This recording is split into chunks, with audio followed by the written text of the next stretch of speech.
ಬಿಹಾರ ರಾಜ್ಯದ ಮನೆಯೊಂದರಲ್ಲಿ ಚುನಾವಣಾ ಆಯೋಗದ ಅತ್ಯಾತುರವೂ ವಂಚನೆಯೂ ನಡೆದಿದ್ದು, ಒಂದು ಮನೆಯಲ್ಲಿ 947 ಮತದಾರರು ಇರುವುದು ಪತ್ತೆಯಾಗಿದೆ.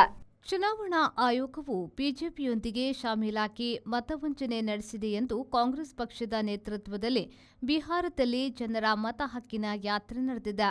ಬಿಹಾರ ರಾಜ್ಯದ ಬೋಧ್ಗಯಾ ಜಿಲ್ಲೆಯ ನಡಾನಿ ಗ್ರಾಮದ ಒಂದು ಮನೆಯಲ್ಲಿ ಈ ಅಚಾತುರ್ಯವೂ ಮೋಸವೂ ಬೆಳಕಿಗೆ ಬಂದಿದೆ. ವೋಟ್ ಅಧಿಕಾರ್ ಯಾತ್ರಾ ನಡೆಸಿರುವ ಇಂಡಿಯಾ ಮೈತ್ರಿಕೂಟದವರು ಇದನ್ನ ಆಯೋಗದ ಮುಖಕ್ಕೆ ಹಿಡಿದಿದ್ದಾರೆ. ಅಧಿಕಾರಿಗಳು ಮತ್ತು ರಾಜ್ಯ ಚುನಾವಣಾಧಿಕಾರಿಯ ಸಮಜಾಯಿಷಿಯ ನಂತರ ಈ ಗ್ರಾಮದ ಜನರು ಮನೆ ಸಂಖ್ಯೆಯನ್ನೇ ಹೊಂದಿಲ್ಲ. ಹಾಗಾಗಿ ಒಂದೇ ಮನೆ ಸಂಖ್ಯೆಯಡಿ ಎಲ್ಲಾ ಹೆಸರುಗಳನ್ನು ಹಾಕಲಾಗಿದೆ. ಮನೆಗಳಿಗೆ ಸಂಖ್ಯೆ ಇಲ್ಲದ ಮೇಲೆ ಆ ಒಂದು ಮನೆಗೆ ಸಂಖ್ಯೆ ಹೇಗೆ ಬಂತು? ಅದು ಬಿಜೆಪಿ ನಾಯಕನ ಮನೆಯೋ? ಈ ರೀತಿ ಅಲ್ಲಲ್ಲಿ ಒಂದೊಂದು ಮನೆಯಲ್ಲಿ. ಆದರೆ ಇಡೀ ದೇಶದಲ್ಲಿ ಆಗಿರುವ ವಂಚನೆ ಎಷ್ಟು ಎಂದು ಕಾಂಗ್ರೆಸ್ ಪ್ರಶ್ನಿಸಿದೆ. ಲೋಕಸಭೆಯಲ್ಲಿ ಪ್ರತಿಪಕ್ಷದ ನಾಯಕರಾಗಿರುವ ರಾಹುಲ್ ಗಾಂಧಿಯವರು ಈ ಬಗೆಗೆ ಎಕ್ಸ್ಪೋಸ್ಟ್ ಮಾಡಿ ಚುನಾವಣಾ ಆಯೋಗದ ಜಾದೂ ಚೂ ಮಂತ್ರ ಎಂದು ಛೇಡಿಸಿದ್ದಾರೆ. ನಿಮ್ಮ ಮನೆ ಅಥವಾ ಕಟ್ಟಡದ ವಿದ್ಯುತ್ ಬಿಲ್ ದುಬಾರಿ ಬರ್ತಾ ಇದೆಯಾ? ಚಿಂತಿಸಬೇಡಿ.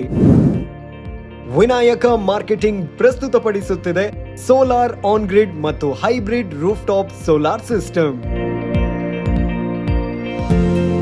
ಈಗ ಪ್ರಧಾನಮಂತ್ರಿ ಸೂರ್ಯಘರ್ ಮುಫ್ತ್ ಬಿಜ್ಲಿ ಯೋಜನೆಯ ಸೋಲಾರ್ ರೂಫ್ ಟಾಪ್ ಸಿಸ್ಟಮ್ ಅನ್ನು ನಿಮ್ಮ ಮನೆಯ ಚಾವಣಿಯ ಮೇಲೆ ಅಳವಡಿಸಿದಾಗ ನಿಮಗೆ ಬೇಕಾದ ವಿದ್ಯುತ್ ಅನ್ನು ನೀವೇ ಉತ್ಪಾದಿಸಿ ನಿಮ್ಮ ವಿದ್ಯುತ್ ಬಿಲ್ ಅನ್ನು ಪೂರ್ತಿ ಉಳಿತಾಯ ಮಾಡಬಹುದು.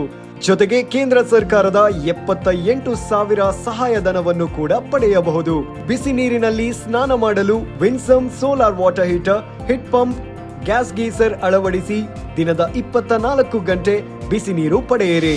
ವಿನಾಯಕ ಮಾರ್ಕೆಟಿಂಗ್ ಕಳೆದ 30 ವರ್ಷಗಳಿಂದ ಗ್ರಾಹಕರ ಸೇವೆಯಲ್ಲಿದ್ದು ಸಾವಿರಾರು ಸಂತೃಪ್ತ ಗ್ರಾಹಕರನ್ನು ಹೊಂದಿದ ಕರಾವಳಿ ಕರ್ನಾಟಕದ ಮುಂಚೂಣಿ ಸಂಸ್ಥೆಯಾಗಿದೆ. Vinayaka marketing, Takshila building, hotel Janata deluxe ಹತ್ತಿರ, ಬಳ್ಳಲ್ಬಾಗ್, MG ರಸ್ತೆ, ಮಂಗಳೂರು.